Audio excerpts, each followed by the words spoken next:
মান ভাঙানো।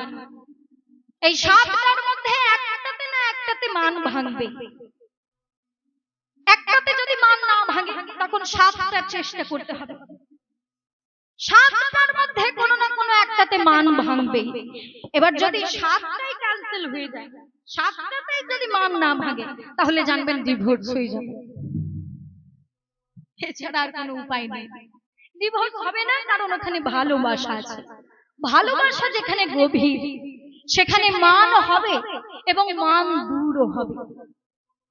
তবে গভীর কারণ থাকলে মান ভাঙাতে গেলে অনেক কাঠ খড় পোড়াতে হয়। এই যে 7টা উপায় আছে মান ভাঙানো।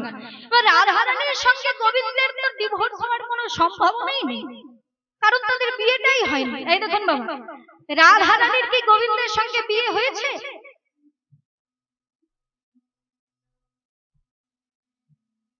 গোবিন্দের রাধারানীর সঙ্গে বিবাহ হয়েছে, বিয়ে হয়েছে? হয়নি।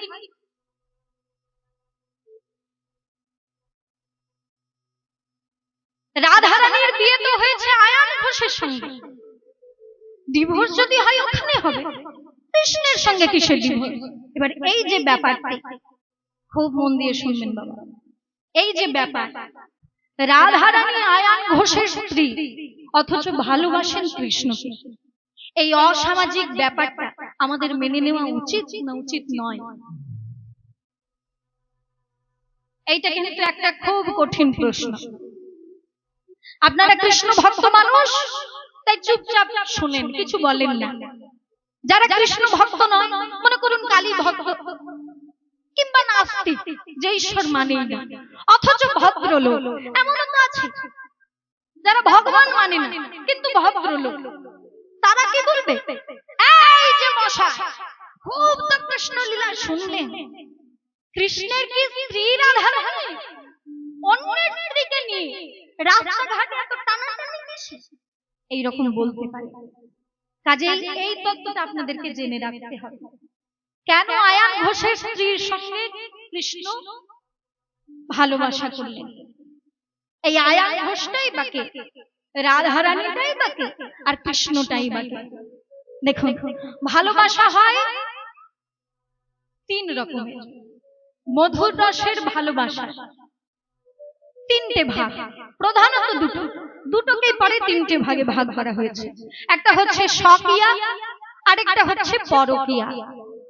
স্বকীয়া কাকে বলে?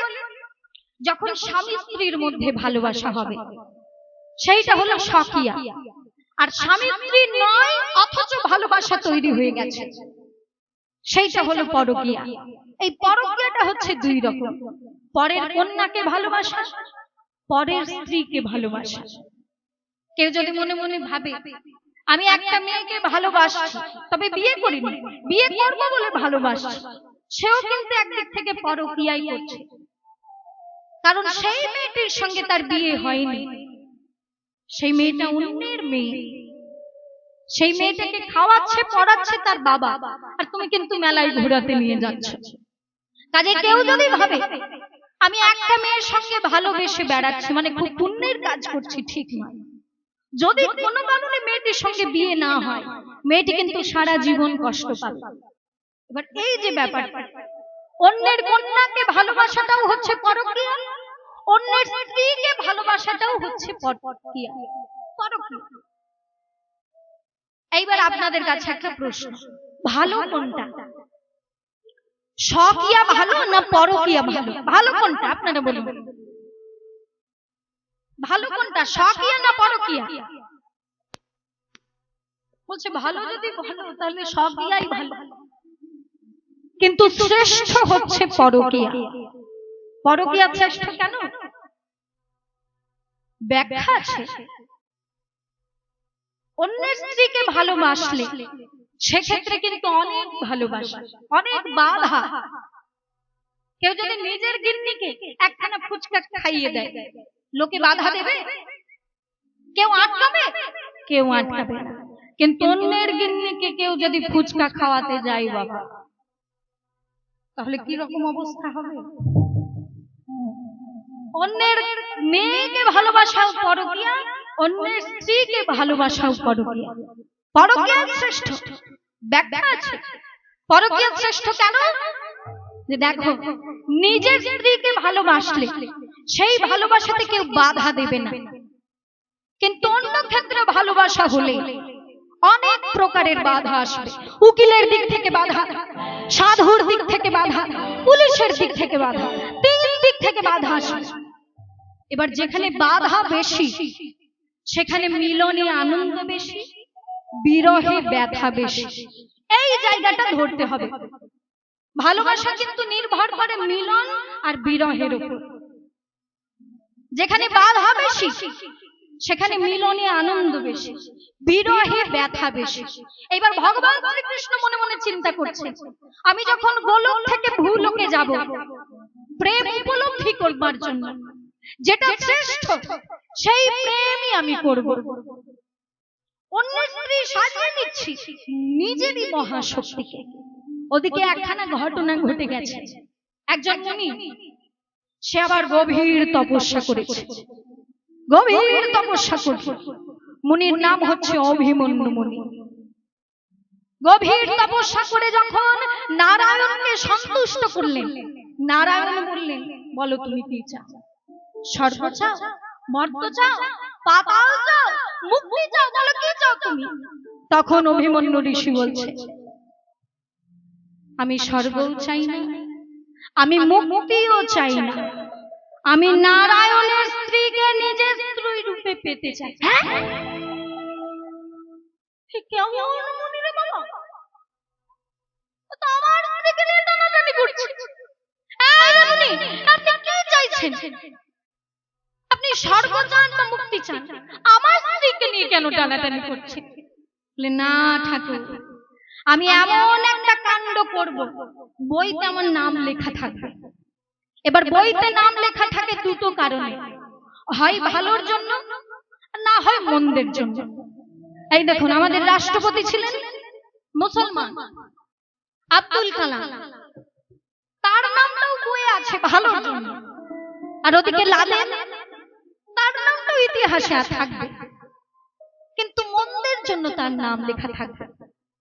কাজেই আব্দুল কালাম, নজরুল ইসলাম এরা একদিকে ভালোর জন্য, আর লাদেন, পাকিস্তানের জঙ্গি নেতা যারা, তাদেরও তো ইতিহাসে নাম লেখা থাকবে, কিন্তু তাদের নাম লেখা থাকবে মন্দের জন্য। নারায়ণ বলছেন, দেখুন ওটি হয় না, ওটি দেওয়া যাবে না, আপনি অন্য কিছু চান।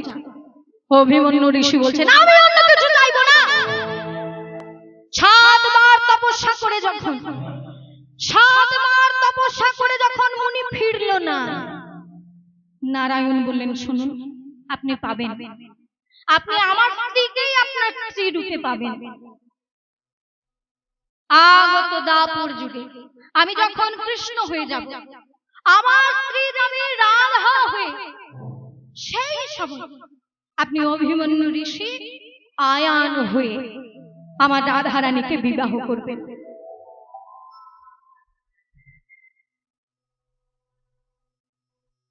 আপনার মনোবাসনাও পূর্ণ হবে, আমার মনোবাসনাও পূর্ণ হবে।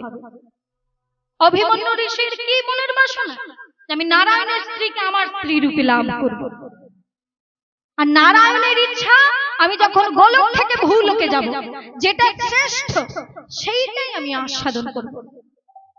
আয়ানের স্ত্রী সাজিয়ে নিচ্ছি নিজেরই মহাশক্তিকে। কাজেই এই রাধা রানী হচ্ছেন কৃষ্ণেরই মহাশক্তি। কিন্তু নারায়ণ বলে দিলেন, দেখুন, আপনি যখন আমার রাধা রানীকে বিবাহ করবেন, আপনি কিন্তু নপুংসক রূপে জন্মগ্রহণ করবেন। আপনার মনোবাসনাও পূর্ণ হবে, আমার মনোবাসনাও পূর্ণ হবে। কাজেই কৃষ্ণের সঙ্গে রাধা রানীর ডিভোর্স হওয়ার তো কোনো সম্ভাবনাই নেই, কারণ তাদের বিয়েটাই হয়নি। গভীর কোনো কারণ থাকলে, মানের গভীর কোনো কারণ থাকলে মান হবে, এবং মান ভেঙেও যাবে। ওই যে 7টি উপায় বললাম মান ভাঙানো, শ্রীপাদ রূপ গোস্বামী বলছেন, হেতুর্যস্তু সময়াতি यथा यज्ञे प्रकट